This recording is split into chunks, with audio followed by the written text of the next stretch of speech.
Once more into the breach, faithful listeners, it's another free play episode. What topics will we bandy about back and forth with each other for the next 90 minutes or so? Well, your guess is as good as mine. So strap in, buckle your pants, and let's go. Next on Downloadable Content.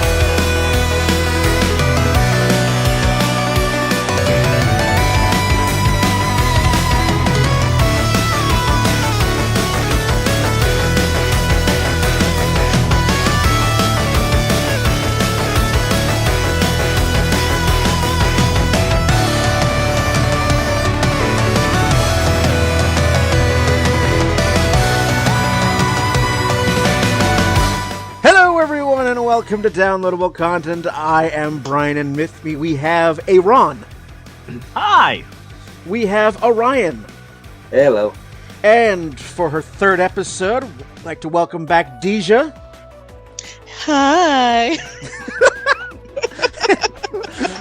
I feel like you need some sort of anime sparkling, Well, I've been playing Zelda, so like in Skyward Sword, there's a character who, like, throughout the game, every time you talk to her, she ends up like getting to the point where she wants to marry you, and eventually she's going, "Hi!" Like she does that. I thought that was most of the female characters in Breath of the Wild, to be perfectly honest. Especially she's talking about Skyward Sword. Oh, okay. There's Whatever. a shopkeeper in Skyward Sword that totally wants to marry you by the end of the game. Yeah, at first she's like, I hate life," and then you chat with her every time you go to she's like, "Oh my god, someone wants to talk to me, holy crap." By the end she's like, "Oh my god, I'm gonna ask my dad if I can marry you," or something. And I'm like, "Oh, hey girl, what? Can't hold me down." I mean, and just because you're on, Dejah, I will say that, Breath of the Wild unfortunately has a disturbing lack of Malomart. I have to deal with Beetle, and it's not quite the same. No, so was it? No, the Pura. I swear, like, yes. Ronnie, okay, so, yes. So Ronnie can. Yes. I can't think of the word right now, but he can agree. We were talking. Verify? And we were doing we were doing a part yesterday where she was like, I mean, I could get you more, but it would cost like 100,000 rupees or something. And I was like, are we going Malomart Part 2 here? And then she didn't keep going. I was a little disappointed. Yeah, and when I saw Ronnie last weekend, I said when I got to Pura, I immediately thought of him. So you all knew that she was going to be my favorite character. You've got a type. I really do, and you guys are aware. Yes. So before we continue down the rabbit hole to madness here, just want to remind. Well, is it officially evening? I don't know. Here it is officially evening. Yes. Well, yes. I don't know what it will be for our listeners. Just want to remind everyone that every single episode of Downloadable Content can be found on our website at www.dlcpodcast.com. You can check out upcoming recordings. Let us know if you want to be in on them. You can use the feedback button to give us ideas for future episodes. Let us know how we're doing. Or if you even want to be in on an episode, just let us know. It is all there on the website, and also every episode can also be found on iTunes, YouTube, Stitcher, and now Google Play Music. So it is all there. DLCpodcast.com. Alrighty! All of the places that quality podcasts are found. Yes. So there you go. Now with 100% more marshmallows. So! Let's get on to the episode at hand. It is a free play. It's the second one for this season. Yes, I somehow bribed you into letting us do this. Well, I was wondering how this came on because originally I knew you were going to do one on the 24th of June, but I was like, who got him to do one right now? I sort of dropped when out I'm at work, Ronnie and Brian start, conjuring up evil plans. That's what happens. The previous week, we were supposed to be on 3 of the podcasts, but Dejah's schedule switched, so she had to drop out of all of them, and I had to drop out of 2 of the 3. So I spoke to Brian, since I was on vacation, about possibly doing a free play exclusive with Dejah and I, and then we posted to see if anybody else was available, and you jumped in. So, congratulations, you've been ensnared. And with that lovely note, I am going to open this one with something that doesn't usually happen very often. We got actual feedback! User feedback. Oh my god. We got actual feedback. I opened up the downloadable content email inbox. I do that from time to time to clear out the cobwebs. As you do. And so I was like, somebody sent you feedback from your website. And I was like, what? Oh, no. What? People actually listen to this a lot? Like, wow. Oh my God, stop the presses. Call Scotland Yard. So, the person wrote some feedback. His name was Patrick. So, Patrick, if you are listening, thank you for sending us feedback. And we are going to now address your feedback right here with the question you posed to me. And now it's a question I'm going to pose to the group. I know that this question is for Switch owners. And I don't know if Ryan, if you are in that group. But unfortunately, I am not. You can feel free to add to it, but this question goes out to the Switch owners. So, the feedback is as follows. As a longtime listener, let me first extend a quick thanks for your fun and structured podcast that helped me fill my long Wednesday commutes. Quick question. The Nintendo Switch looks to be off to a strong start in sales, which is great since it is quickly becoming my preferred system to play games on thanks to its wonderful versatility and ability to effortlessly load games.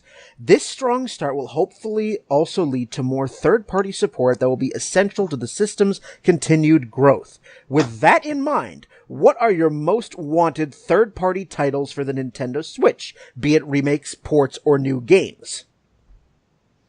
Some of my personal picks include, and this is Patrick, Darksiders, Borderlands, Kingdom Hearts 3, Hearthstone, Star Wars Battlefront 2. So that was from Patrick, so thank you. And now we're going to discuss your question and see what we come up with. So, any of you 3 want to take a crack at it first? I will volunteer to go last, because I have a pretty detailed thing written up for this, so the more of you guys mention, the more I can cross off my list. Okay. Yeah, Ronnie and I, we started spitballing this, driving to the grocery store. So. Alrighty. Well, I know Ryan... Right, Dejah, you were gonna go? Yeah, I was gonna start in with... Go ahead. What I was thinking of today. So, I'm not great at knowing what new games are out, etc., etc.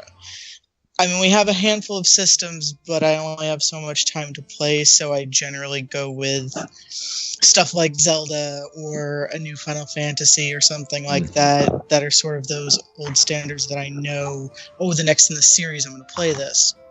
So for me, I had to kind of dig around and go, what's out there that's not on the Switch or not yet scheduled to be. And so for me, any third-party thing that they could put on would basically put it on my radar, and I'd be more aware, like, oh, hey, what's this? Because I don't have a PS4 or an Xbox One yet, so I'm like, whatever. And there's only a handful of games that I'm paying attention to on those systems. So the 2 that came to mind while I was scrolling through like 2017 releases was any of the Lego games, like in that series. I feel like there's no reason that they shouldn't be on the Nintendo. They're bright and colorful. They go with sort of that Nintendo brand. Like, there's no reason that they shouldn't be on there. And I hear a lot of them are really good. So I'd probably play some of them.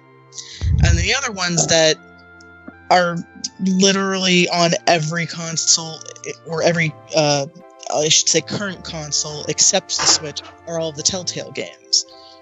So I feel like, why not put those ones on? Because, yeah, I could buy them on my PC, but it'd be nice to... I mean, I'm always going to have the PC. I might as well buy stuff to play on the Switch other than Mario Kart and Zelda. Guardians of the Galaxy on Telltale? I just found out about that, and I kind of lost my mind a little bit. I want to play it. The Telltale games are actually a pretty interesting idea. I've completely forgot about them. I only got a couple of them on my Steam library, for example, the two Poker Night of the Inventory games, which are hilarious. Yeah, I have one of those. But I think Telltale fits very well because one thing I was going to mention on mine is Nintendo is known for having a very stylized aesthetic, but not going for realism. But as Bayonetta has shown, it doesn't have to be childish. Like, it doesn't have to be for kids, but stylized. Like, Bayonetta fits perfectly in with the Nintendo stuff because it's very stylized. The Telltale games are also very stylized. And I think that makes it fit in better with the Nintendo console. Which is interesting because, I mean, Bayonetta is basically a ripoff of, well, depending on how you look at it, it's a clone of Devil May Cry. Basically. Which is billed as a sort of survival action horror sort of game. Now, and, you know, Nintendo has tried now and again to dip its toe into the sort of survival horror M-rated type games with limited success. Nowhere near the success that such games have on PlayStation, Xbox, or PC. Yeah, I was gonna say, I'm honestly surprised that they haven't tried anything with Resident Evil for porting out those ones, because those ones get really good success. Especially, do you remember the GameCube? Well, you would think that maybe they would try to do a little bit but do better with the graphics. Maybe they had learned from the GameCube, but this is Nintendo we're talking about. Do you remember the wonderful announcement of Capcom saying, we're going to make Resident Evil now a Nintendo exclusive? You remember how well that announcement went over? Not very well. Mm-hmm. So... back to you, Ron. You're not doing it? I thought you had something more to add to that. Well, I was gonna say Bayonetta's not really like in that survival horror-y kind of, like, it's like they kind of went in a they took Devil May Cry, which was an action game with supernatural horror-y elements. But Bayonetta, they went in a completely different direction with it and just took the gameplay style and just went in a completely different direction with the aesthetics and the story, like all the and the use of hair, all the trappings of it. And I actually think them getting Bayonetta 2 as an exclusive was a huge thing for them, kind of breaking out of their mold, because it fits so well as a Nintendo game because of how stylized it looks. It looks like it's part of Nintendo, but attitude-wise, it is very different. It shows they can break out of that mold they've been stuck in for so goddamn long.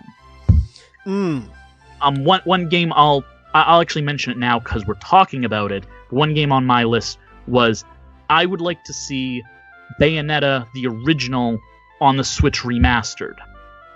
Okay, because I know that Bayonetta 1 came with Bayonetta 2 on the Wii U. Yep. So, yes. And then, but who owned a Wii U? I think the 4 people out there who actually owned one might have. Yeah. Or I would like to see them do Bayonetta 3. Interesting. And, you know, I mean, Bayonetta 1 just got a PC release. So, seeing it on the Switch might be within the realm of possibility now. You never know. Well, what they could do, since they already had Bayonetta 1 with Bayonetta 2, what they could do is do a remaster of Bayonetta 1, package it with 2, and sell them together. Or put it on their eShop. Yeah, that too. As a digital download. Mm-hmm. So, I mean, there are things now definitely within the realm of possibility. And with the fact that the Switch uses a more conventional type of control, you know, it's not that difficult to see third parties jumping on. One of the ones that I want to see come to Switch, I want to see, and this is just because I'm a massive, massive fan of the franchise, I want to see Final Fantasy come home. We were talking about that. Oh, Even if it's not a port, even if they just make an original, even if they're like, well, we can't put 15 on because it's not strong enough for consoles, then make like a story or something. They've had, what we were talking about, Dejah, the Crystal Chronicles is a mini-series of games. Yep. There's 5 of them that are all Nintendo exclusives, so it would probably be the next step in that series if they did. Actually, speaking of with Final Fantasy, because I played this one before 15 came out, Final Fantasy Type O. I don't know if that's been ported to the Switch or not, but that'd actually probably be an interesting one to have on the Switch because quite fun. It is. It has not been announced for anything, but it could definitely run on the Switch, and that I think would be a really good choice. One that I was going to mention for it was I would love to see a remake of Final Fantasy Dimensions or its sequel for the Switch. Have any of you heard of Final Fantasy Dimensions? That one I have not heard of. And before you continue, okay. Final Fantasy Type O was a PSP game, so I could see them easily, Absolutely. So, Final Fantasy Dimensions is a old school classic Final Fantasy game that they made for iPhones and Android. It plays like an old school Final Fantasy. It has an original story. It is its own. It is basically a 2D numbered Final Fantasy. It got very well reviewed, but because it's a mobile game, and it kind of got lost in the shuffle.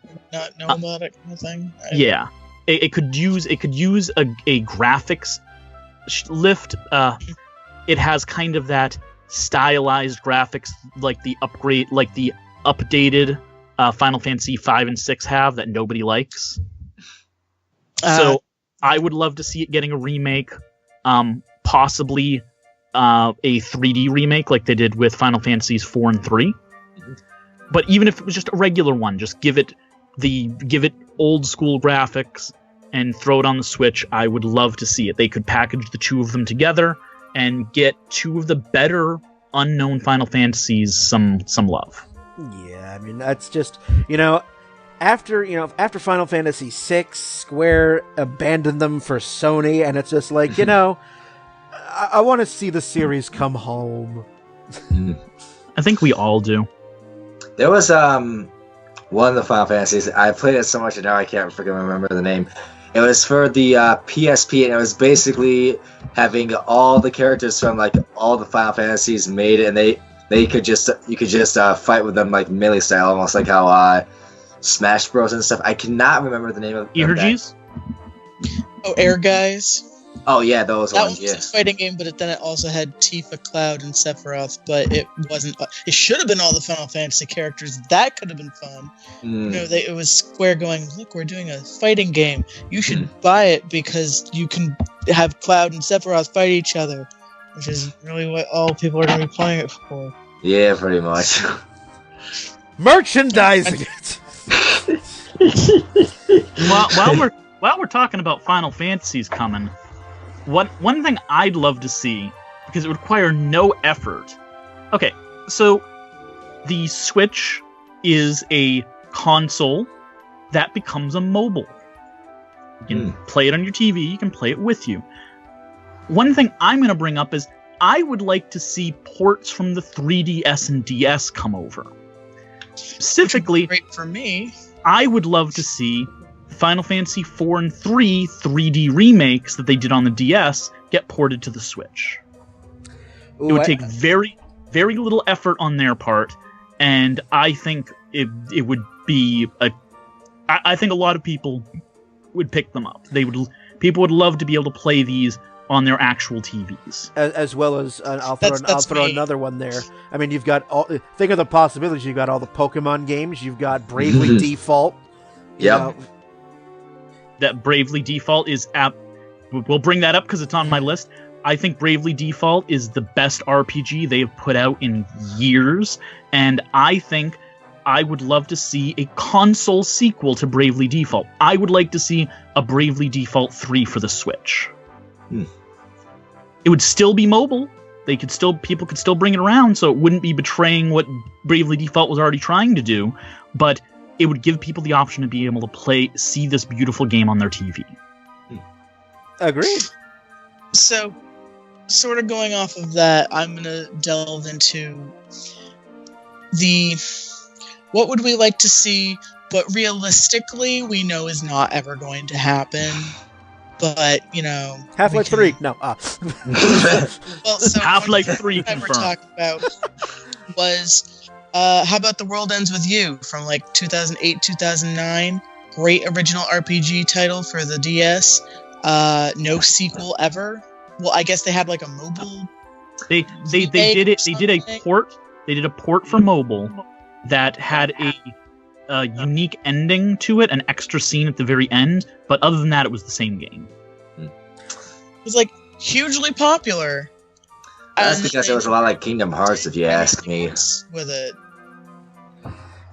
And given that on the DS you had to use the stylus to do stuff, they could probably rework it a little bit to use the motion control in the in the controller for the Switch. They could They've already done the work for that.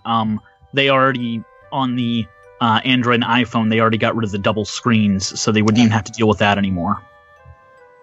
I mean, that's like saying, you know what else I'd like to see on the Switch? Hey, Square, why don't we have Chrono Break or Chrono 3 or whatever that you're never going to do, even though you copyright the title. I've got one to a serious answer instead of Half-Life 3. How about a sequel to Eternal Darkness? Yes. Because that was one of those games that was critically acclaimed. Every single professional review site and magazine at the time, this game got nothing but 10 out of 10s all the way around, and it sold nothing.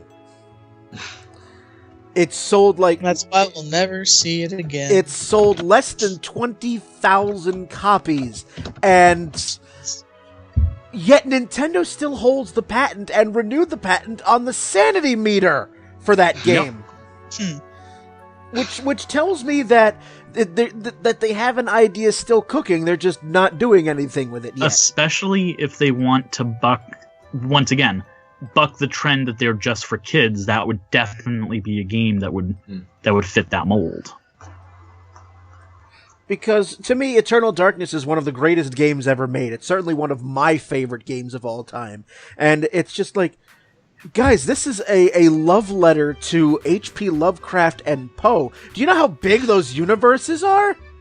You can work with this. Nowadays, with how, Lovecraftian stuff sort of weasel its way into, kind of mainstream nerd culture.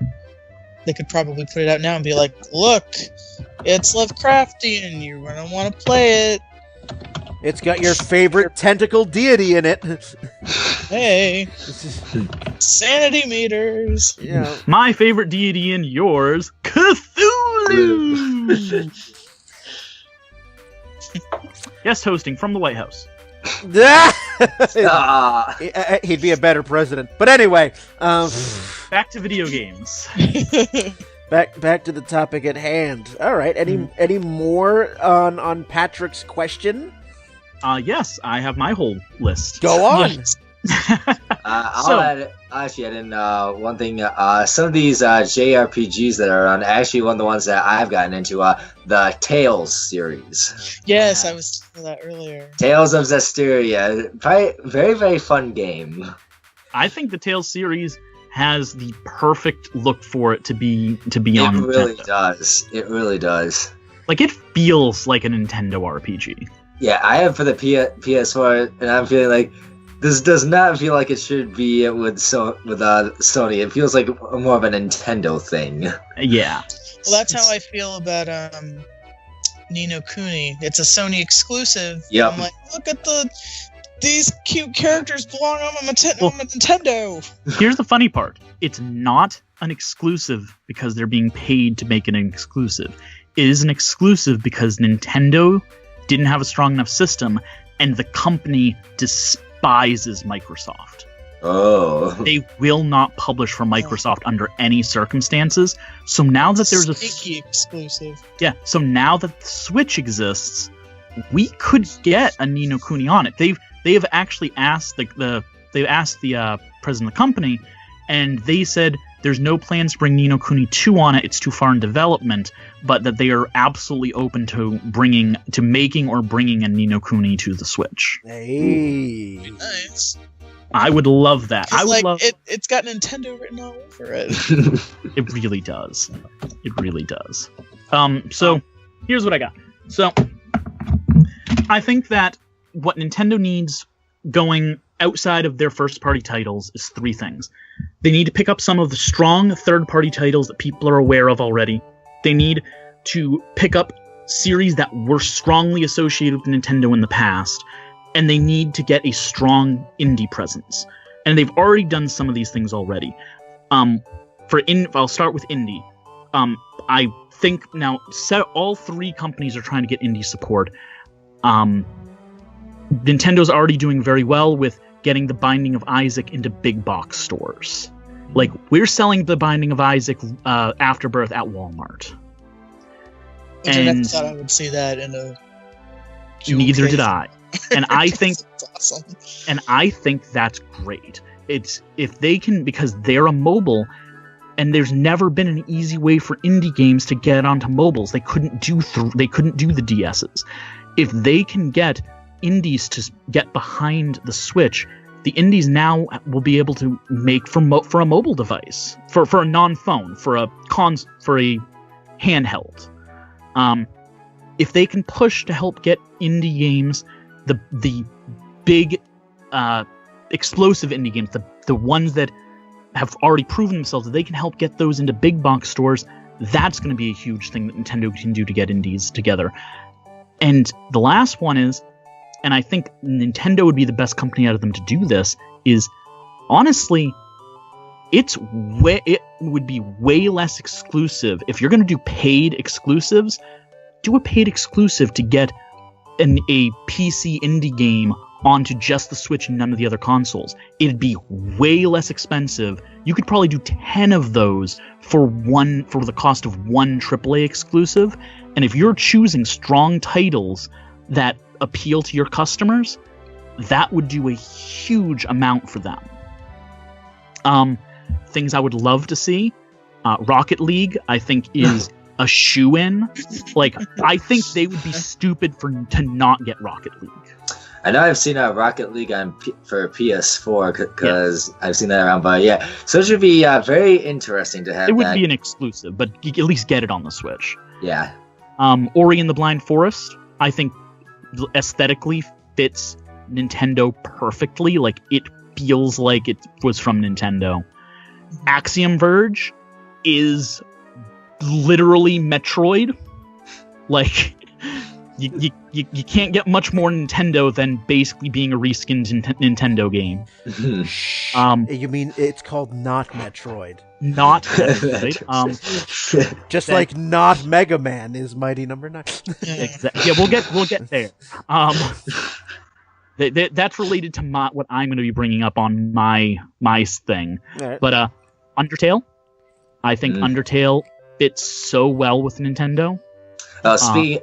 Speaking of Undertale, there is actually another game that came out just recently that I saw a Let's Play go through. It is called One Shot. If you have not seen that one, it's quite interesting. I've not heard of it at all. I'm probably going to be Googling that as soon as I'm done speaking. And then for the last one for indie, Shantae.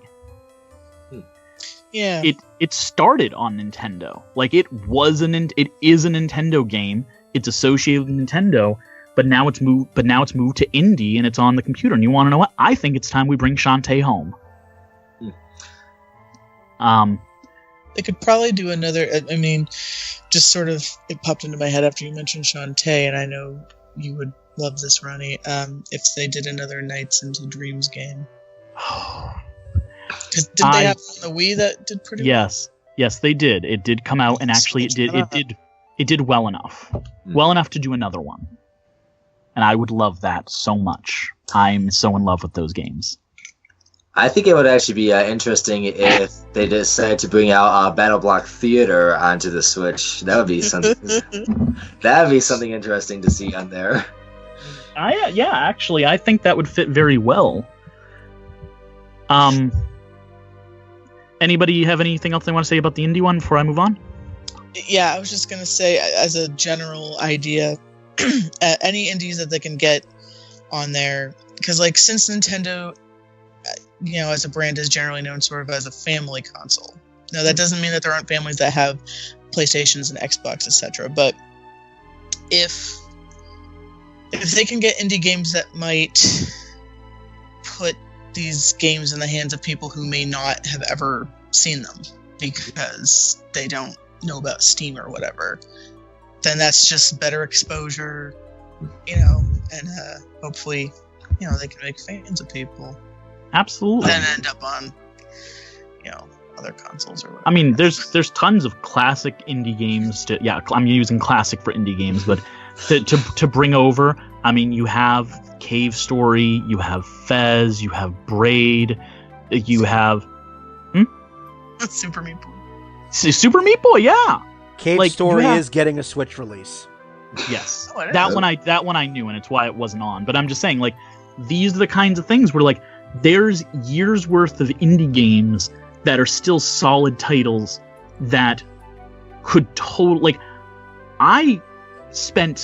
when I started playing Fez, I did not stop. And if I could have played Fez in bed on my Switch, I would have played the crap out of that. So they're gonna need a strong indie presence. Next, I think if only for the nostalgia, because each of these I think are trying to hit a different type of fan. I think they need to bring some titles back that were strongly associated with Nintendo in the past. And they've already started this. There's Blaster Master and Bomberman on the Switch. I think we need a new Mega Man. Well, good luck convincing Capcom of that. Oh yeah. Remember, there's no demand for Mega Man, Ronnie. So yes, absolutely. But maybe if Nintendo slips them some bills, they'll crap out a new Mega Man title. I think it's about time for a new Castlevania. Yes. That's another title there. Castlevania. And I know Castlevania has gone away from Nintendo with the newer ones, with the Lords. Lords of Shadow. That was still one of my favorite games to play. I don't care what people say. It was a very fun game to play. No, this is no offense to Lords of Shadow, but like old school Castlevania is Symphony of Twilight. I've been wanting to play. It would be awesome if they did bring that over to the Switch, and still keep with the side scrolling for that, because that would be pretty cool. Yep. I originally wrote down a 3D Sonic, since I knew a 2D one was coming, and then I realized a 3D Sonic was already in the works, so I crossed it out. Because we have Sonic Forces, which is going to be another 3D 2D game like Generations was, and then we have Sonic Mania, which is a 2D game coming. I'd like it if they could actually port over some of the old Dreamcast and Genesis games of Sonic, stuff that I grew up with, like 3D Blast, Pinball, and Adventure, and those ones. Well, they need to get a virtual console running before they can do that, which I think is their biggest mistake for the Switch. They should have launched with a virtual console and titles, because that could double or triple their release lineup. And as of right now, they still don't have a virtual console. Right, that is one of those in development sort of things. They have an eShop, so you can produce games to put on it by download, but there is no virtual console. They said it's in the works with no date on when it's coming. And I think that is a huge miss on their part. Oh, you're not implying that Nintendo made another boneheaded marketing decision, are you? Are there any other kinds of marketing decisions that they make? I love them. Like, if anything, I'm a Nintendo fanboy, but you want to know what? They are great at making games and terrible at making business decisions. Yes. Hey, the other consoles aren't that much better, given that one of them's like, it has to always be connected to the internet. People went, no. They went, maybe that's not a good idea. And then PlayStation came out basically going, yeah, we're not doing that. And then they got cheered. Yeah. They probably were going to do that, and after they saw the other one screw up, they went we're just going to walk this back silently. So it was just like, Microsoft, we'll let you take the PR fault for that. We'll be smarter. A newer series associated with Nintendo would be, I would love to see a console Monster Hunter. We haven't had a console Monster Hunter game since 2010, and that one was on PlayStation and Wii, I believe, and every Monster Hunter that has come out since then has been on the DS or 3DS. There hasn't been anything since 2012 on a console, and it's all been Nintendo releases since 2010. So I think, I know how devoted a fan base Monster Hunter has. Smaller over here than Japan. Japan, it's huge, but in both locations, I know how big a console Monster Hunter would be. I don't even play the games, and I know how big that would be. My friends would have heart attacks if Monster Hunter had a console release. And I think we all, all of us who grew up with the NES and Super NES, I think we all have other more minor series that were associated with Nintendo we'd love to see come back. I mean, who thought we were going to see Blaster Master make a return? Did anyone see that coming? Maybe Bomberman, because Bomberman at least had a longer franchise, even if it's kind of been dormant since the atrocious... after that trying to be realistic and gritty reboot one. Yeah. After that ruined... It's dead for good. Yeah. But, I mean, we all have games we'd love to see. While I know it will never happen, I would murder someone to get a Guardian Legend game. I would love... He'd probably murder me. I'm sorry, that wasn't called for. Yes. For those of you who are listening right now, that is my wife, and no, I'm not going to murder her. The game's inside of her. I have to get it out. Disclaimer, downloadable content is not condone any murder, bullshit. Cut that. You just cut that. Okay, and then finally, they need strong indie, strong games that were associated with Nintendo, and third, they need to bring in some strong third-party titles, current third-party titles, to show that they can measure up to the other systems. They're already bringing Skyrim. That's a great choice. I think they need a From Software game. Probably Bloodborne, since it's standalone. Standalone compared to the Dark Souls games. But with how devoted the Soulsborne players are for Dark Souls and Bloodborne, and how much time they spend and how much devotion they put into these games, how many would love to be able to bring it with them in their pocket? How many would love to have a portable version? That's what you have with the Switch. I think it gives them something they could not get with PlayStation or Xbox, and I think that's the kind of stuff that they need to sell. Another thing From Software does that I think would be a good one: bring the current Armored Core over. I believe it's Armored Core 6. Not as big of a series, but it's something that they would definitely be able to make money on. Another thing I would really like to see, and we brought this up earlier when we were talking about Final Fantasy. We need to have, and they wouldn't be virtual consoles; they'd have to be eShop. I would love to see a lot of the DS and 3DS games brought over. Bring over the bigger titles, especially the ones that were pushing the system. Bring over Resident Evil Revelations. Bring over The World Ends With You. Yes, that's an older one, but bring over, like, there's so many, because it's a portable, it works. Bring over whatever you can.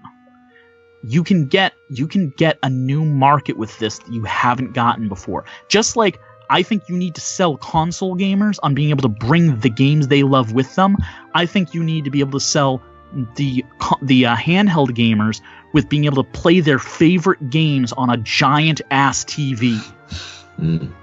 Those are that's what you need to do. You need to cross-pollinate these groups. The DS and 3DS, if you take them together, have the biggest install base out of any console in history. And I think if you can get, because a lot of there are people who own DSs and 3DSs that do not own a console, or at least not a current generation console. If you can get them behind the Switch, you have just unlocked a huge market. And then, if you can get the Xbox and PlayStation gamers, even if that's their primary, if you can get some of their games that they can play mobile now, that they can bring with them wherever they want, that they can play Dark Souls in the fucking subway, excuse my language, you're going to bring these people over. And even if they don't become lifelong Nintendo gamers, if you can get it to be, well, I need an Xbox and a Switch, or I need a PlayStation and a Switch to play what they want to play, the way they want to play it, that's a sale. That's what they need to focus on. Imagine bringing Portal over to the Switch. That would be quite an interesting thing to do. Absolutely. Are we done here? Are you done here? Is this? Yeah, that's the question. Sorry, should I have mic dropped? You should have, but well. So I did. Oh, wait 1 second. I actually do have one last thing. My dream projects. What I would love, what the things that will never happen, but I would love to see. As we mentioned earlier, Chrono Trigger 2. Love to see that. A new ogre battle game. I would do almost anything for a new ogre battle game. I would love to see ogre battle come back, especially in its old school roots, the strategic roots rather than the tactics series. And finally, and I think Brian, you could get behind this, I would love to see Square and Nintendo collaborate on a Super Mario RPG 2. Hell, you want to go the way that Nintendo's going right now? Make it a crossover with Paper Mario and the Mario and Luigi franchise. Why not? They already did Paper Mario and Luigi's crossing over. Do all three. Make it the Smash Bros of RPGs. Throw them all together. Be able to make a game where you can have a party of Mario Just RPG Marios. Mario. Yeah, Mario RPG Mario, Paper Mario, and Mario and Luigi Mario. Just make a team of them. Why not? Absolutely. All the time. All Mario all the time. Well, those are things I know will never happen. If I gained a genie, that might be one of my wishes. So, Ronnie, when are you putting in a job application over with Nintendo so you can have all of these ideas come to life here? Well, I'm pretty sure if I said any of this stuff, I would be laughed out of the room, and then they would discontinue the Super NES Classic. Well, maybe you can speak to the cryogenically frozen head of Miyamoto. Maybe, maybe And he'd apply, and they'd be like, "Oh, you have ideas. Well, do you have any art or writing skills or, game design?" No. No, I But just I know have what you're doing wrong. ideas. No, I just know what you're doing wrong. Get in line behind all the other people outside the building. Excellent. So, Patrick, I hope we have more than adequately answered your question now that we have spent the entire first half on it. Yep. Now that we've gone 45 minutes on your question, thank you for providing us with such a meaty topic here to open the episode with. You did not expect it to go this long, did you, Brian? Absolutely not! But I should have remembered that we had you on this episode. So, well, Brian, to be fair, because this is Nintendo, it's just another rambling of what the hell, Nintendo. No, this is not a rant. This was a question posed by a listener, and I got a lot more out of it than I had anticipated. That's not a bad thing. Also, I personally think Nintendo's making some very good choices with the Switch. It's just that there's a couple things they could have done better, the Virtual Console being a key one of them. So, we will end the first half there, so on our second half, everyone else will get a turn. Since you think that's going to happen. Ronnie's just like hell you will. Well, I do have notes on at least 2 other topics, so. Okay, well, we're going to let Dejah and Ryan get a spin. Yeah, I kind of want to get in here with some stuff, too. We'll get... That's why I let everybody else go first. And then you had an essay to answer the question with. So, hey, there was an honest question. I gave it an honest answer. And now the doctrine of Switch games. And then, on our second half, a dissertation by Ronald Whitehead, PhD, on the necessity of third-party games. We're just pulling your leg, Ronnie. I know. Trust me. I know it's all in good fun. So that's what we'll do on our second half, and the rest. But for now, you'll have some music, and you are listening to Free Play number 2 of Season 7 of Downloadable Content. We'll be back.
Welcome back to downloadable content on our free play episode, talking about anything and everything.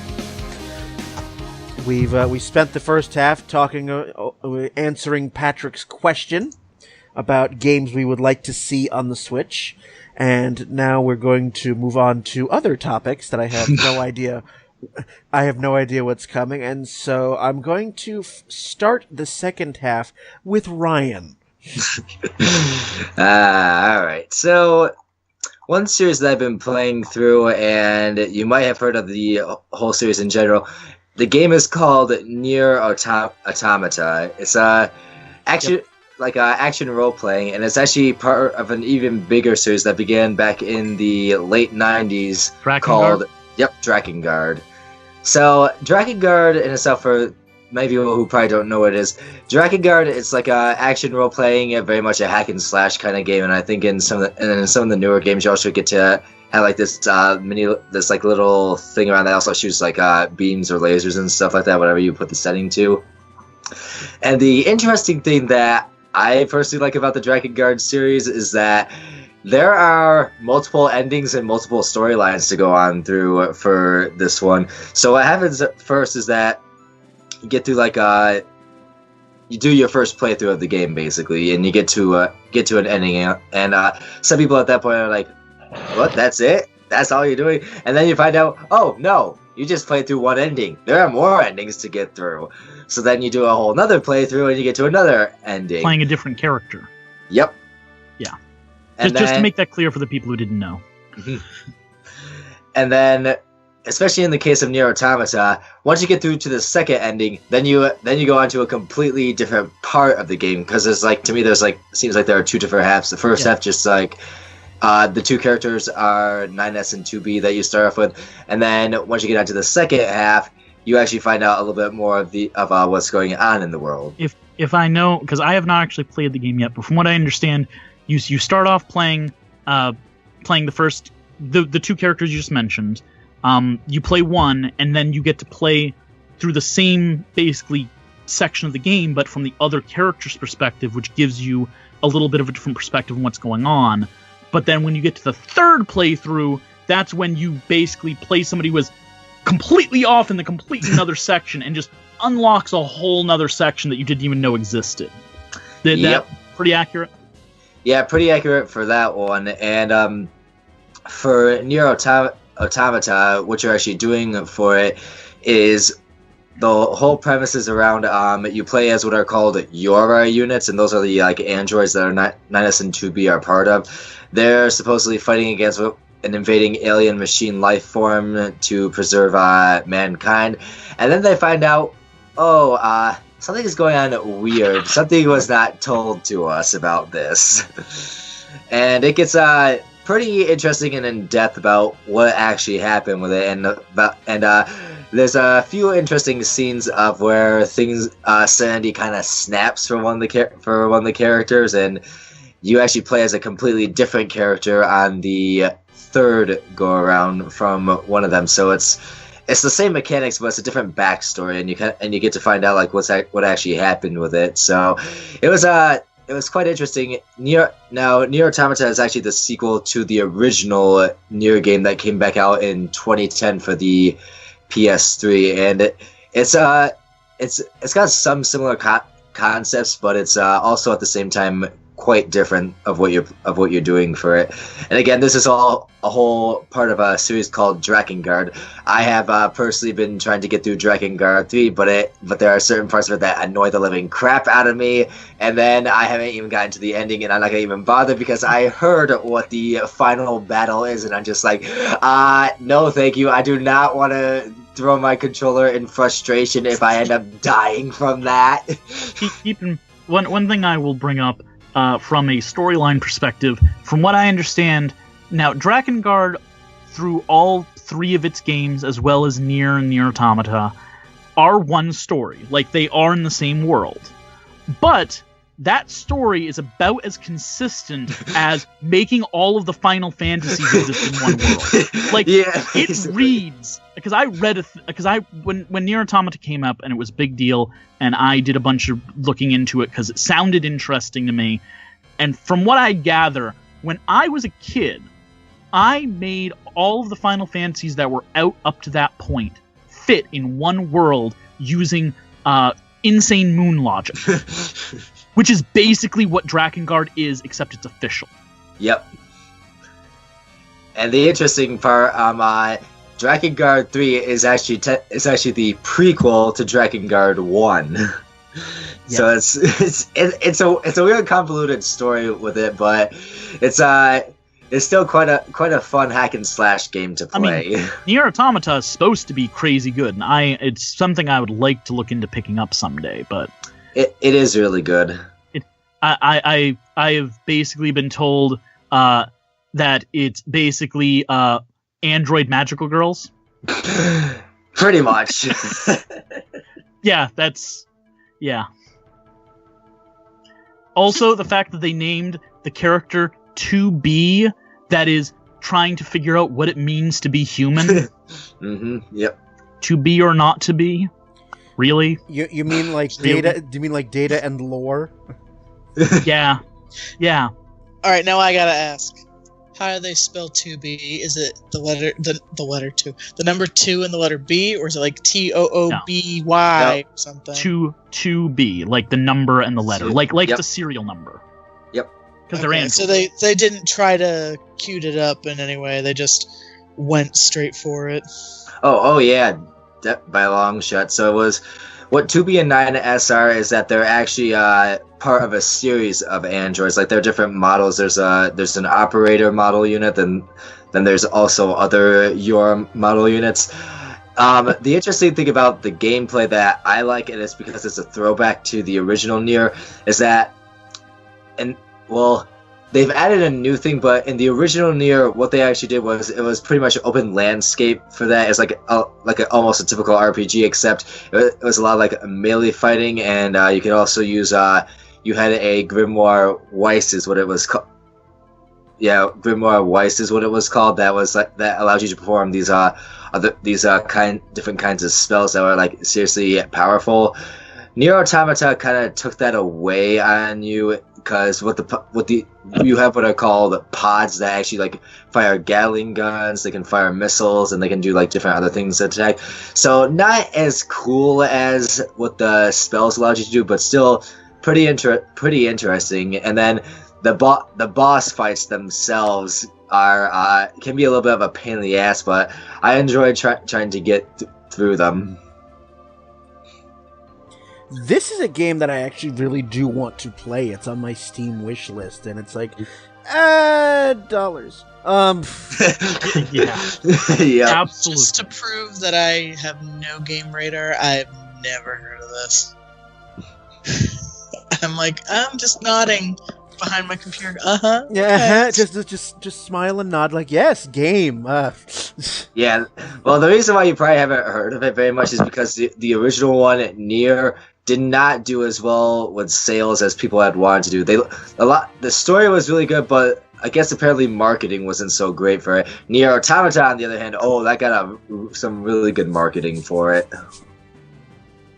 Oh, I well understand the saltiness of something that's amazing, but has no marketing, so nobody knows about it.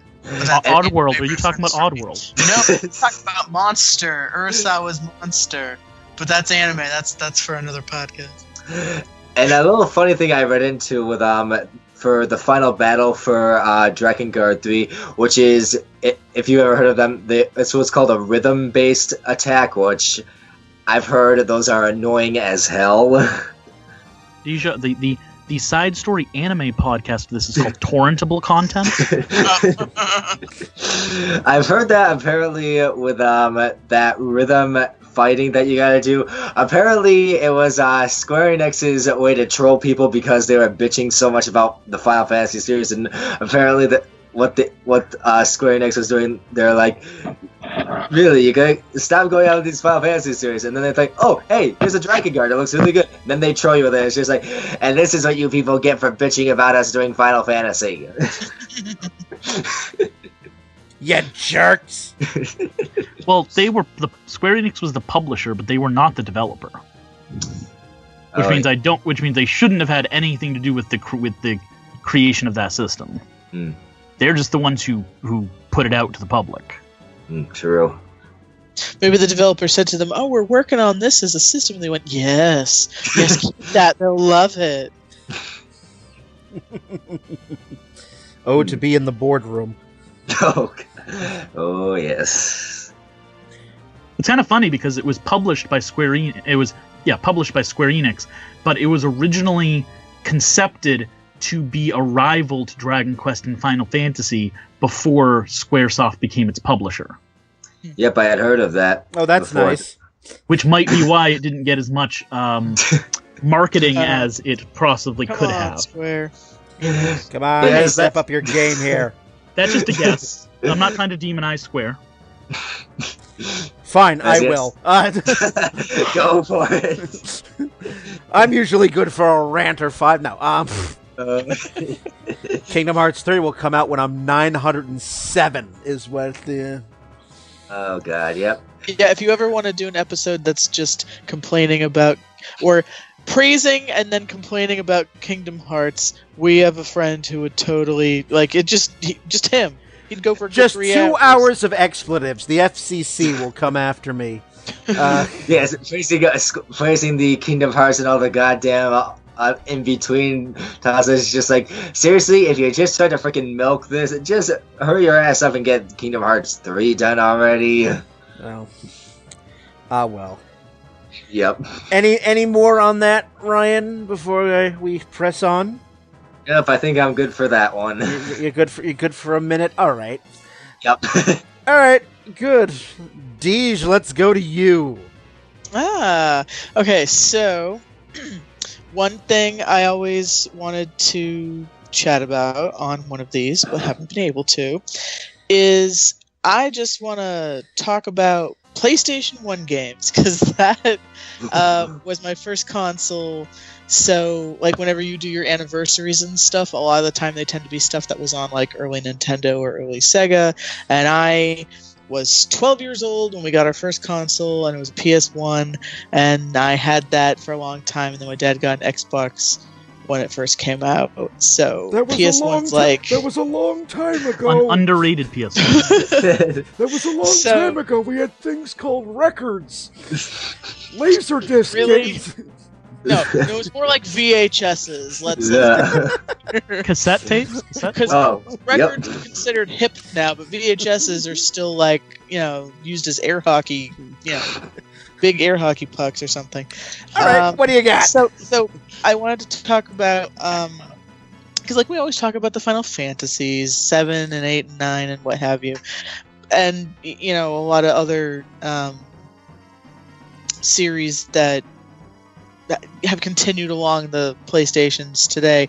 I just kind of wanted to talk about underappreciated and or kind of forgotten PlayStation 1 gems, like games that I really liked playing, and maybe they were appreciated at the time, but now that we're like 3 or 4 generations after that, and they hadn't really seen any sequels, that I still get nostalgic for and still play, because again, that was my system. So I'm like, all these new games, meh, I don't have time for all this, but I can play Oddworld for like the 20th time again. Crank that out in 3 hours, I'm fine.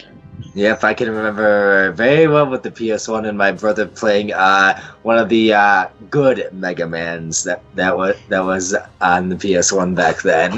Mm-hmm. So, like, a couple games that I was thinking about. One game I remember having, I didn't play the sequel, and it did have a sequel, but I had the first one. It was called Tomba. I don't know if any of you remember I have this. heard of that. Never played it. Okay, so it was kind of cutesy. Like, you looked at it, and the guy on the cover was Tomba, and he had this bright pink hair and this like little fangs. He was like this little caveman kid, I guess, or like wild child sort of thing. And there were these 7 evil pigs, and you had to save the area you lived in by catching the pigs in the pig bag. That's what it was. It was fantastic.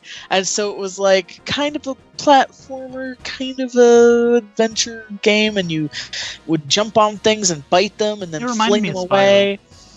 And it had so much kind of, you know, character to it and funness. And there was a lot of before the days of achievements, it had achievements. It just didn't flag on your system and go, oh, look, you did this. It was just like little, almost like in an MMO, like little quests. Like, I feel do this thing, do that thing. I feel like a lot of the old PS1 games had a lot of character. I mean, let's take a Bandicoot and throw him in pants, and he's gonna jump on crates to get these. Can I just say, I am so excited that they're shining up the original 3 Crash Bandicoots. That is why I will get a PlayStation 4 someday, because I love Crash. But it was never the same once Naughty Dog stopped. Or for other games, the character in PS1. How about Parappa the Rappa? Anybody remember that? Happy they're shining that up. Like, there was a lot of off the wall stuff in the PS1, and I feel like a lot of that was lost the farther it went to PS2 and then PS3. Every generation felt like PS2 they got a little slicker, but they had like Jackson Daxter and was that like Sly Cooper, yeah, and stuff like that. But by the third one, they were like, now we got all the hot graphics and badass stuff, and I'm like, where's my stylized fun things? We have all of the colors, and all of them are shades of brown and gray in our latest shooting masterpiece. And that's why I ended up sort of sticking with the Wii and everything. I was like, yeah, this is what I kind of expect from that. So I guess I'll play this now. But so Tomba, I mean, it's never going to come back. It probably wouldn't be the same. It's sort of like when I often wish, that there was another Crash game, because like Konami, I don't know if they developed them, but they published a couple ones on the PS2, and they never felt right. And I remember somebody had asked Naughty Dog recently, like, hey, do you think you would ever make a Crash or a Jackson Daxter again? And they basically were like, no. I mean, you know, we had fun doing that, but that's not in our, you know, current sort of where we're headed.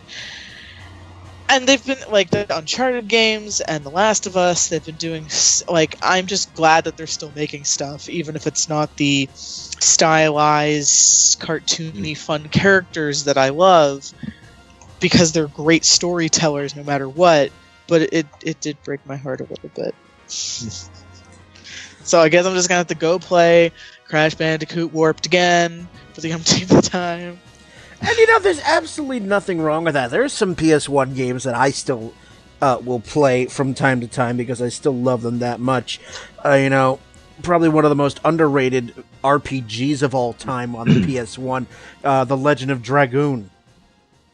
I've only played that once, but I know a lot of lists, especially if they're specifically talking about non-Square PS1 RPGs, will have that high on there. Yeah, that was... I thought that the combat was particularly notable for that. I don't really remember much about the story, especially because a lot of the characters kind of just fit those tropes. Oh, the big guy and the fairy girl and the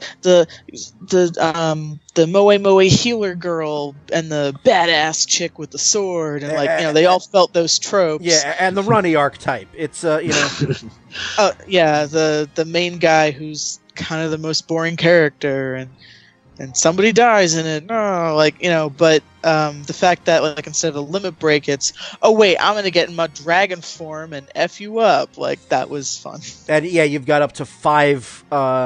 You get up to 5 turns in the in the dragon form. So, you know, I really enjoyed that game. I mean, it was, you know, one of the early RPGs that I played, and it was nice to have a game where you were warned, hey, you're about to get into a battle. Which is something I remember distinctly from that. So primarily, this next series of games that I'm going to mention is mainly why I wanted to talk about this topic. I figured I'd broaden it out so we weren't specifically just talking about this, because I have yet to get you to play this game, Brian. It's going to happen someday. Is the Oddworld series It's what my darn email address has been since I was basically 13 years old. And technically, I believe this is their 20th anniversary of Oddworld Abe's Odyssey. So that's why I should get you to play it, man. I did buy Oddworld New and Tasty. It is in my Steam library. Well, I'll bring you over the old. We'll play the original, then we'll play New and Tasty, and then we'll play Exodus, and I'll bring over an Xbox. Wait, do you have an Xbox? Are you just gonna live at his house? Because I might be okay with that. Yeah. Just like dark humor and some crude humor because you can fart in the game. It's part of the mechanics. And environmentalism concepts and industrial, like, you know, anti-corporate, like so there was all this like political kind of stuff, which that sort of stuff kind of I dig, especially when it's a theme. You know, and I'm the good guy fighting the good fight. And this anti-slavery stuff, you got to free your people, but they created just this vast world. And what broke my heart was they never quite finished it, because in the first which I'm trying not to put too much hope on like Ronnie keeps telling me, no, they're making it. And I'm like, I don't want my heart to be broken again. So until it's in my hand, I'm like, you know. It doesn't exist. But yeah. But I remember, because when my parents got us the PlayStation 1 for Christmas, it was one of the 4 games that we had. And the other 3 games weren't necessarily notable. Like this really crappy pinball game that wasn't worth playing because the loading was longer than the game itself. It just, you know. But this one just took me... just took me to places, which sounds silly. But I remember in the back of the booklet, which, by the way, I miss game booklets, it mentioned how they wanted to it was going to be this quintology, and each game was going to show like a different part of this world that they created, and it was going to all link up in some way. And I was like, yes, I am here for that. And then they did Abe's Exodus like a year after Odyssey, which is not the second part of the quintology. It was it was a side story. Yeah, and fun as heck, funny. But like the gameplay it added a little bit more, but it was still really similar. And then it switched to the Xbox, which I think is part of the reason my dad got the Xbox when I really wanted him to get the PS2, because that's where Final Fantasy X was, so that's why I got that one. But I got to play Munch's Odyssey, which I still liked, even though they went to like a free-roaming 3D thing instead of the sort of 3D, 2D side-scrolling kind of thing they did. But still, the flavor, the humor was there. And then there was like years of radio silence. And then they did Stranger's Wrath, and I know this is going into PS or Xbox territory, not PS, but because I'm talking about the series, that's why I'm going there. So sue me. They did Stranger's Wrath, but was that an Odyssey, or was this like a side story? And that was a shooter. And then like 10, 12 years or something of nothing. And then they did New and Tasty, which got me excited, but there was still that little like, oh, but it's just kind of like a remake of the original, which if that gets people to play it, cool. And they made New and Tasty, and then Steam, I'm like, how many people know about it? How many people are playing it? Is it doing well enough for them to continue? I don't know. It did very well. They took the money from New and Tasty, and they used it to build the next game. Yes, they did. They took New and Tasty. They took the money from that, and they're using it to make the remake of Abe's Exodus, which is being done right now. And then, if that does well enough, then they are going to use that to either remake Munch's Odyssey, Stranger's Wrath, or do the new third game. Basically, they intend to just either keep remaking until they make enough to make a new game, or when they hit enough money to be able to fund a full new game, they're going to do that. And until then, they're using the money from each remake to fund the next remake. Which I know I should be okay with that. Well, especially since the Abe's Exodus is going to have a lot of new content. Like, they're only doing, like... It's only... Actually, I did see the trailer, and it looked... Like, I kept thinking, is this a new one? Or is this is not a direct... This is not a shot-for-shot remake like Tasty was, which that wasn't either. That had some original stuff in it. But yeah, it did. A lot of this is them doing what their original vision for Exodus was, rather than what the game actually ended up being. So it's going to be very different than Exodus. It's still based on the same premise, but if you go into it expecting it to be the same, it's not going to be. And I don't want it to be the same. I know you don't. I also, my heart's set on an original Odyssey. Mm. 20 years to don't make her cry. It's gonna come, Dejah. It's gonna come. Don't make just her as long cry. as I always felt that was an underappreciated one, because even though I remember, just as long as none of them die on the PlayStation, don't you say that, Lauren. Lauren, stay alive forever and make the games for me, Lauren. Lorne Lanning. Which that's how much I love this series. I remember the guy's name. He does the voice of Abe, I believe. I did not know that. So, yeah, he did Abe's voice. Like, and even when I was a teenager and I would try going online and, like, finding, like, you could find Final Fantasy communities to talk about those games. I remember trying to look for Oddworld communities, and there was a message board, but it wasn't super active, and there weren't a lot of people, and so it just always broke my heart because I had nobody to talk to about the game other than my dad, but that's because we lived in the same house, we owned one copy. But it was on, like, the greatest hits, thing for, like, sold a certain amount of copies, so people bought it. I could just never find anybody who played it, and if I mention to anybody now, nobody knows what it is because it's been so long. Which is why I need to get Brian to play it. I just looked it up, and you are absolutely correct. Lorne Lanning did do Abe's voice, and he's a very good-looking older man. You should Google him. He has beautiful eyes. Well, he needs to reverse an age so he can be alive. He also did the years voice. And make the games. He also did the voice of Moloch, Big Face, the Gluckins, the Boardroom Slig, the other Sligs. He basically did all of the voices of the original. He was the Frank I can't Welker say he's of my the game. child because I was 12, but like my preteen years. That game is fantastic. Anybody out there, you should go play it. Solid platforming.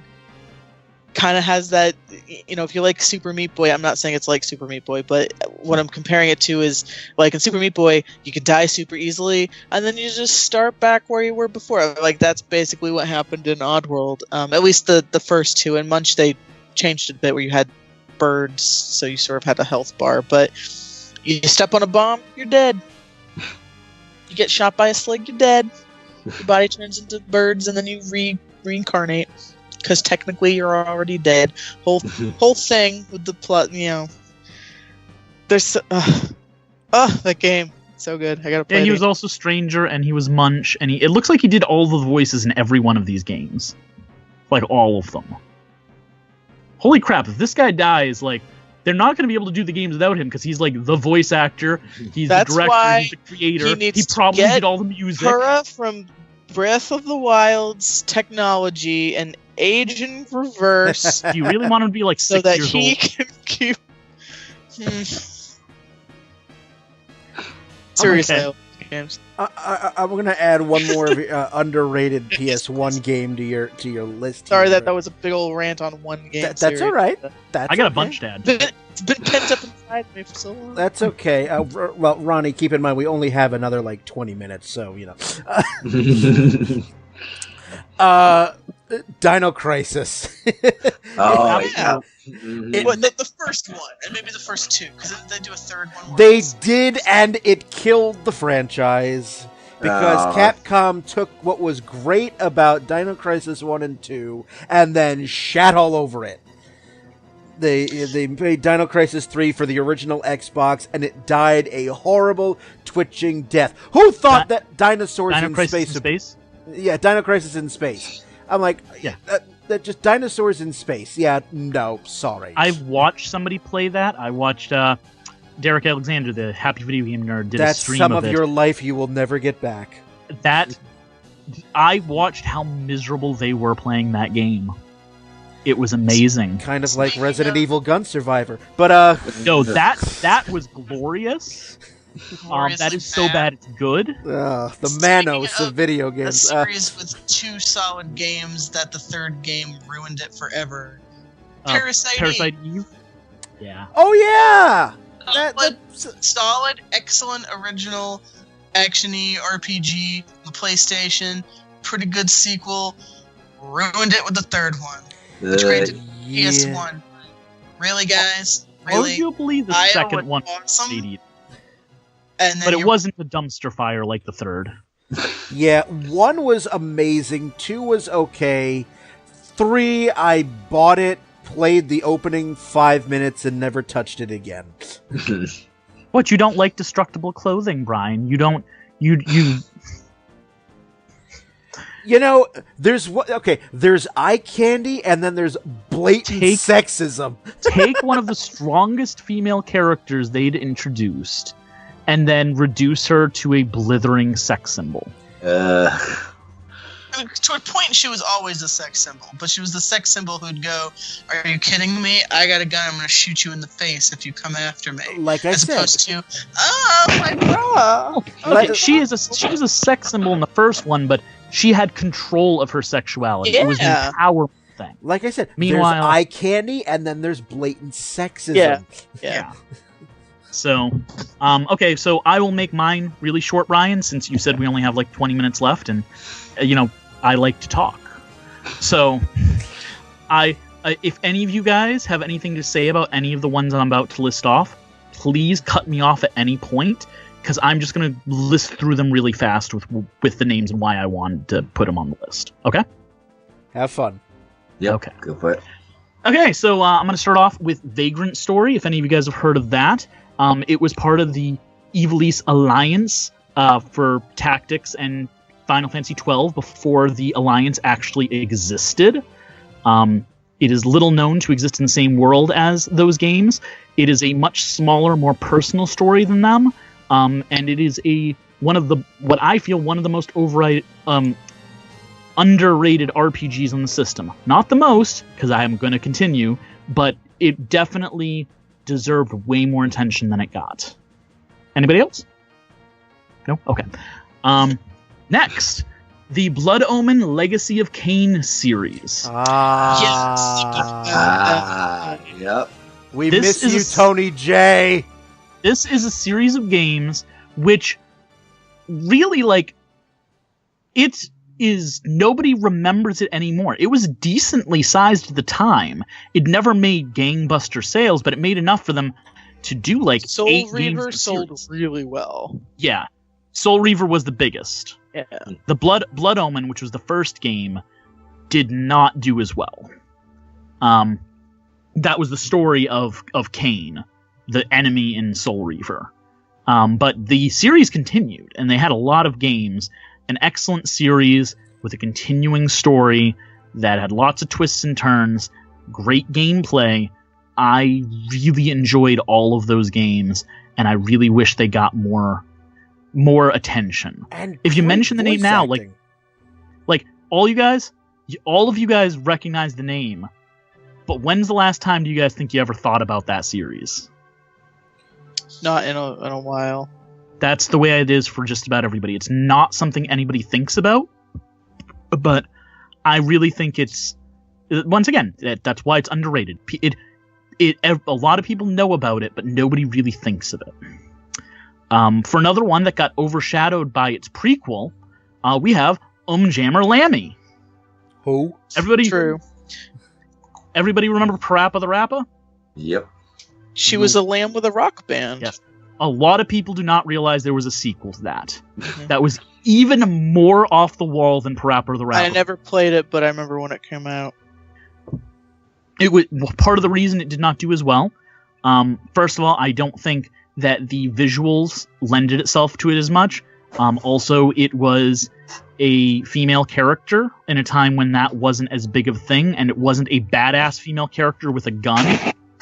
It was a female lamb with a sunflower friend, and I think that might have turned off some of the young boys that were playing PlayStations. And for the people who did play it, it was much more difficult than Parappa the Rapper was. Yeah, I heard it was really hard. But despite all of that, I think it was an extremely well done game, and I think that if it came out if Parappa the Rapper and Jammer Lammy came out a couple years off, so Jammer Lammy could have been on the PS2 instead, I think it would have done much better. I think both of those games were before their time, and if they came out a little closer to when rhythm games started becoming a thing, I think they could have rode that tide and done much better than they did when they were. Okay, next. Jumping Flash, if any of you guys have ever heard of that. I doubt it. Yeah, no. Jumping Flash lets you control an android rabbit as you jump like 10,000 feet into the air and shoot lasers at things. Okay. You need to know nothing else about the game. Also, the enemy is stealing planets to make a theme park, if I remember correctly. It is a ridiculous game with a ridiculous premise, and it feels storyline-wise like it came from the NES. And it plays as a 3D platformer done right when most 3D platformers were not doing things right. Jumping Flash is a amazing game, incredibly fun, that no one has ever heard of. Yeah, I don't remember that one at all. Yep. Not like my next one on my list, Rival Schools. Anybody ever heard of that? Only because of you. Okay. Honestly. Rival Schools was a Street Fighter game, basically. And when I say Street Fighter game, basically, it is from Capcom. Sakura from Street Fighter is a character in it. It is part of the Street Fighter world. But it plays very differently than Street Fighter. You get to choose teams of characters. It involves high schools fighting against each other as this one is trying to take over the world. It's a very Japanese premise. I was going to say, it sounds like the plot of at least 6 dozen anime series. Yes. Yes, it sounds a lot like. Why do you think I love it? For me, it was a more refined Street Fighter.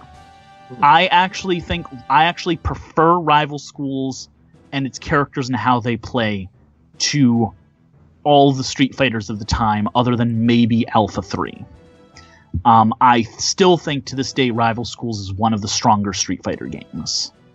Not the least of which, because going beyond characters or balance, it has a driving story. It's not a game where you pick it up, you get the character's little opening story, and then you get their ending, and then that's it. And even in the Street Fighters where you get more story than that, Rival Schools has a continuous story with a reason that you're doing what you're doing the entire game. And every character has their own. And I thought that was awesome. It was one of the first fighting games I'd played where the story was more than just box top. So when are the 5 OVAs coming out for it? Well, don't be silly. The only OVAs they do nowadays are just bonus episodes to series. Rival Schools did have a sequel that never left Japan because it did way better over there than it did over here. I wonder why. So, for other games, to finish up real quick, I'm more than halfway through. We have Alundra. Anybody ever heard of that one? Yes, I have. Okay, good. I want to say I have, but I don't remember where from. Alundra is basically Legend of Zelda crossed with an RPG. That's basically what it is. It's Zelda-style gameplay, but with a more RPG-style story. I'll leave it at that, but Alundra was actually... It was, I would say, kind of a flash in the pan in that it felt really big for a little while, and then it quickly fell off the radar. Next, we have Cartea, The World of Fate. which was a very fun tactic-style game where you had played a human character who could summon an army of phantoms, which, when fighting against each other, was basically a giant rock paper scissors, kind of like Pokemon with its different types, where one type would be better against another. But your phantoms could die as many times as you want, and you could spend your turns resurrecting them, and they all get their own turns. The game only ended when your human character died.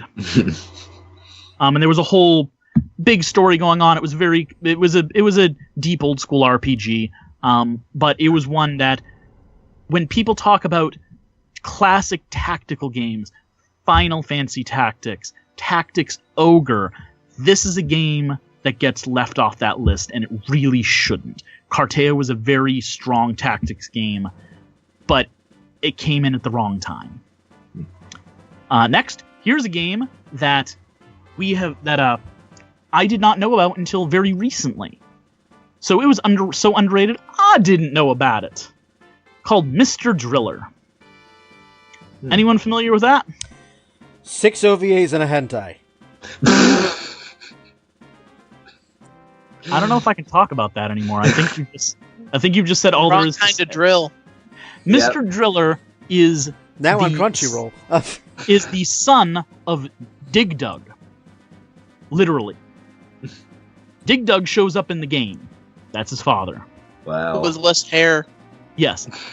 Mr. Driller is a Dig Dug game with a story and a bunch of other lovable characters saving the world. And it's super anime. It is super anime. And it has a huge... Like, if you look up Mr. Driller right now, you're going to find a huge assortment of games, most of which that never came to America. Like, this thing was a phenomenon in Japan.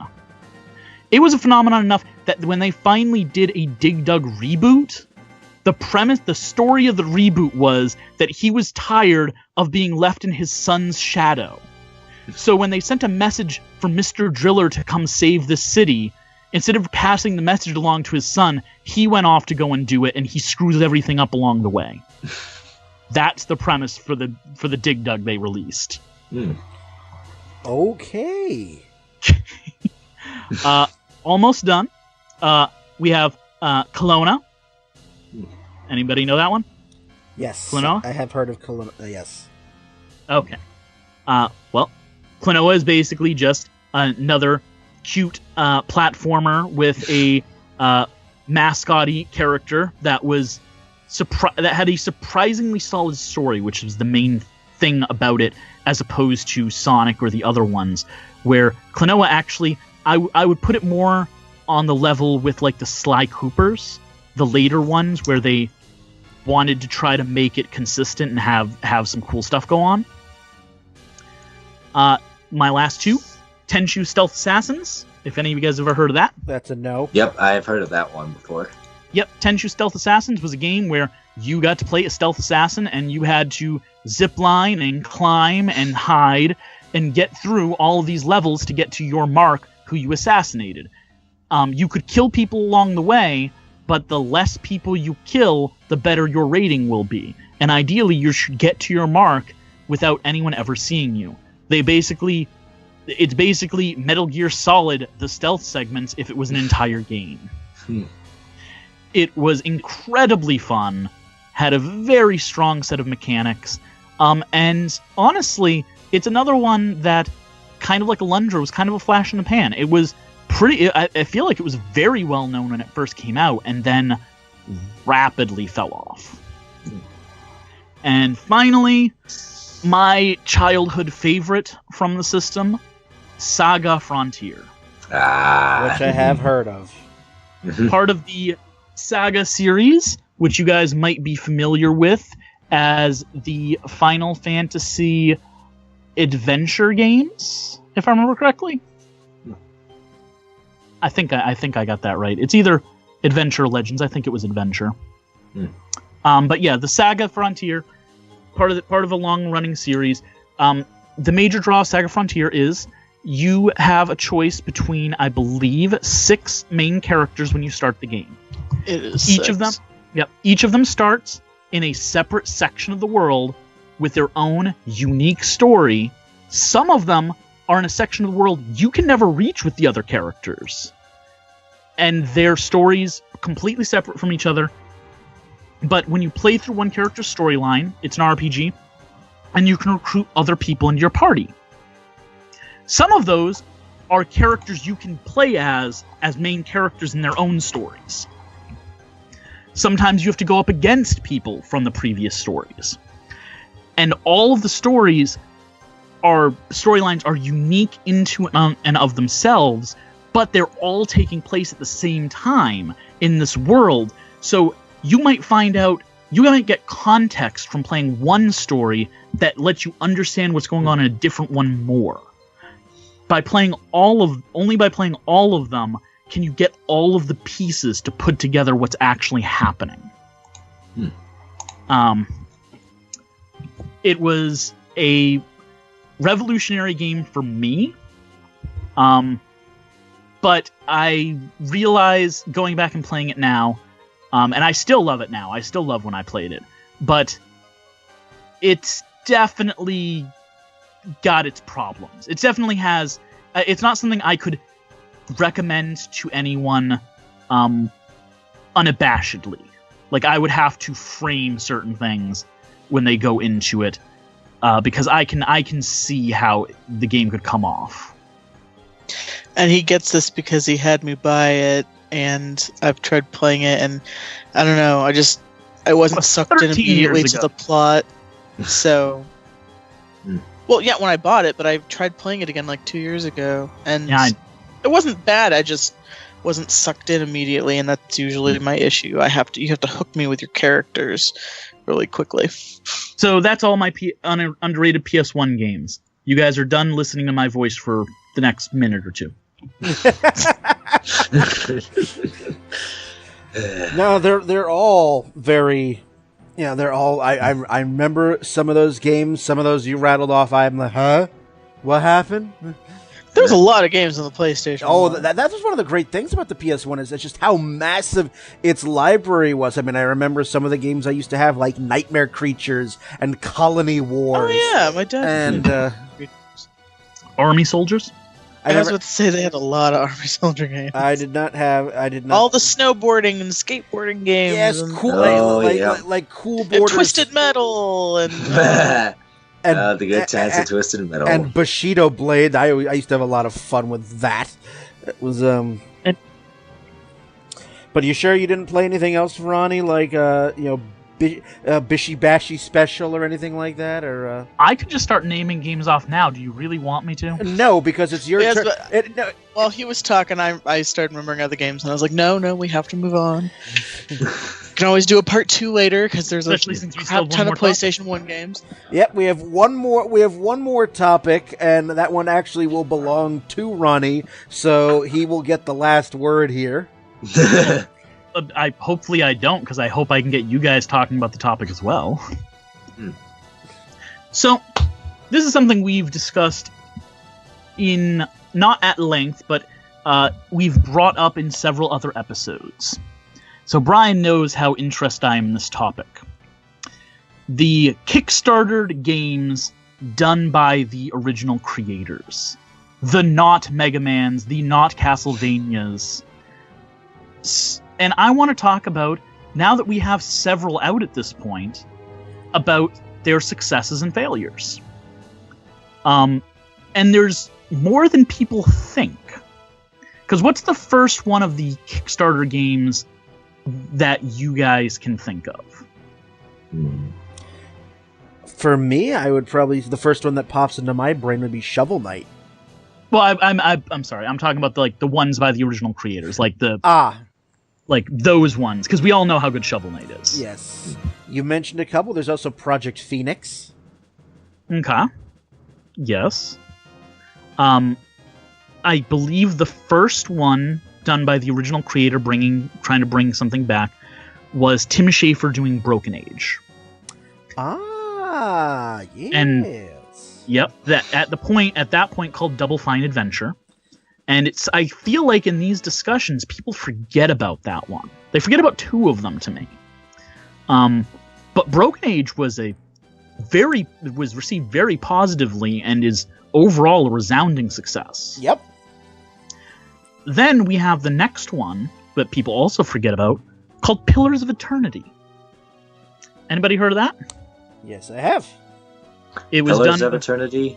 Pillars of Eternity. I've heard of that one, yeah. Yep. It was done as a successor to Baldur's Gate, Icewind Dale, and Planescape Torment, and it was made by the team that did, most of the team that did Baldur's Gate, Icewind Dale, and Planescape Torment. After they left the original company when it was being closed, and they went, yeah, why don't we just do this for ourselves? It's not only had positive reception, it won a shitload of awards. Yep. And is a resounding success. Yep. Then we have Mighty Number 9. Oh, yep. Mm-hmm. Very negative reception. I think at this point it is safe to say it was a failure. And then we have the newest, Yooka-Laylee, which has mixed positive reception. I think it's too early to say whether it was a success or a failure, but I don't think at this point there's any chance that it's going to be a failure. It's just whether it is going to end up being a mediocre or a success. That it's going to be middle of the ground, or if it's going to make that up. I would like to say I think it's going to end up being a success overall, but definitely not as strong as Broken Age and Pillars of Eternity. And then we have two more coming. We have Bloodstained Ritual of the Night, which I'm crossing all my fingers and toes. And we have Shenmue 3. So Shenmue 3 is actually going ahead. Yeah, it was crowdfunded. They made the money. So what I want to bring up is, it seems like at this point people are very negative about this because of Mighty Number 9's failure. But at this point, there have been more successes than failures. I think it was probably, at least in the regards for Mighty Number 9, is because that one was so publicized and so mentioned on game news sites and things like that. Not only for the sheer amount of money that it brought in. Well, but they kind of all were, though, because Broken Age was the most made the most money on Kickstarter of anything that had been done up to that point. Then Pillars of Eternity did the same thing. Then Mighty Number 9 did the same thing. And then I believe every one of them ended up being the most Kickstartered thing of all time when it came out. Then just from a... Because I didn't hear... I'm not saying you're wrong. No, I'm just saying, No, I'm just saying that of all of these Kickstartered games, the one that I remember seeing the most press of was Mighty Number 9. And I don't know, the reasons for that, because all of these games that you have mentioned I have heard of, but it seemed like Mighty Number 9 got a ton of press, and overall most of that press became negative. I don't know, maybe it's because, at least for Mighty Number 9 specifically, Mega Man is still, despite everything that Capcom says, there is still a gigantic love and demand for Mega Man, and I think there was, maybe more than the other games, there was a massive vested interest in seeing the end result of this title specifically.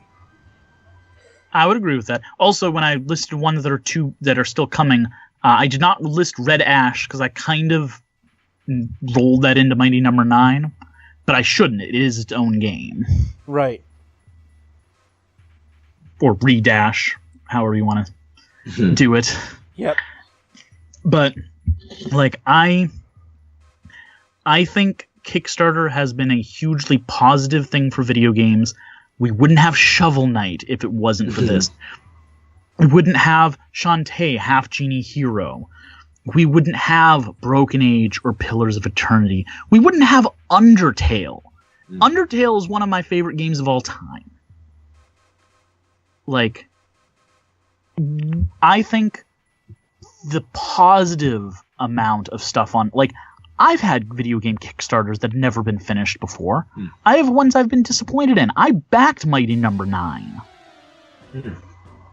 But I think that I would not give up the good for the bad. Mm. How about you guys? I suppose here's a question. Have any of you guys backed any video game Kickstarters before? What have you done? If you have. I have backed none of those games. Yeah, as far as I can remember, I don't think I've ever backed any Kickstarter games either. I guess I'm the only one. I backed a lot. Well, especially those early ones. Those Kickstarters were occurring during the time when I was in college and therefore broke. Mm-hmm. Where if I wanted to Kickstarter them, I would have had to have requisitioned the Bank of April. Mm-hmm. Well, I mean, like I backed, out of the ones we just talked about, I backed Broken Age, Pillars, Mighty No. 9, Yooka-Laylee, and Bloodstained. Did not do Shenmue because I never played any of the Shenmue games. But I mean, beyond them, like, 1 second, because I'm actually loading my thing up. Like, I've probably backed at least a dozen or two games on Kickstarter over the years. Echoes of Eternia, Hero Fodder, Project Guyana, which became Guyana Twisted Sisters, Brian. Yep. That I got you to play. Phantasmagoria, Project Eternity, which, as we know, became Pillars of Eternity. Let's see, what else? Shantae, Mighty No. 9, You Are Not the Hero, which is still going on. Amori, still going on. Witch March, still going on. Time Spinner, still going on. Bloodstained, Yooka-Laylee, Children of the Zodiac, and that's it. And then several that were unsuccessful funds. But I mean, there's so much good stuff coming out, and so many of them that, like, Undertale changed the face of indie gaming. Like, it's an indie game that was up for Game of the Year in several places, and won in several of them. You don't see that.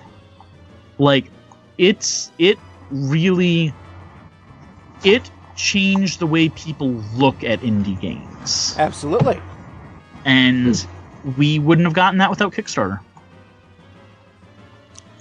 Kickstarter has been a very, very good thing, I think, for the indie and video games as a whole. It's just, I mean, obviously there's always going to be an inherent risk, especially since now instead of getting your backing from a major studio or publisher, you're now, directly getting your money from the public. So, your board of directors or your shareholders is a much bigger crowd of people. Well, the issues I see, there's two main issues I see with the Kickstarter stuff, and that is the public is a poor boss. The public rarely can agree on what it wants, and the public has no patience. On the other side, creators often do not know how to communicate on a consistent basis because they don't have to when they make a game typically. They need to hit their milestones, and they'll probably have a manager over them that does a lot of that communication, but for the most part, they don't have to do the week-to-week stuff that they have to do when they do a Kickstarter. Right. And the second often being, we're getting the creators. We're getting the people who just, their creative impulses are what created these games. Their understanding of gameplay, their understanding of all this stuff. But a lot of times, they're being reined in by managers over them. And they don't quite understand how all this management goes on. So when they don't have these managers over them anymore, it brings a whole another set of problems. Which you see in almost all of these Kickstarters. If you're going to bring the original team, why not bring some of the support staff with you too? It'd probably help. And with that, I think, Brian, you probably want to end this. Because you have work in the morning. I do, Mom, yes. Well, I can keep talking forever, but I need to cut myself off at some point. Yes. Otherwise, Dejah will do it for you. But... Yeah. So, do we have any more final thoughts on this or any of the topics we discussed on this episode? Nope.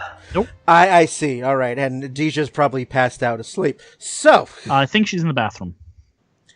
Passed out asleep. So... If any of you out there have any questions, comments, thoughts on this episode, again, thank you, Patrick, for your feedback. Or any other episode, you can go to our website, www.dlcpodcast.com. Every episode is there. And you can check out future recordings, check out upcoming... I already said that. We can already check out future recordings. You can send us some feedback. You can check out our bios. You can check out other places where the episodes are stored on iTunes, YouTube, Stitcher, and Google Play Music. So, all there, dlcpodcast.com. So, thank you very, very much for being on this episode, one and all. Nice little impromptu free play. So, thank you, Ronnie. And all it remains for me to do is to thank Ronnie, Dejah, and Ryan for being on this episode.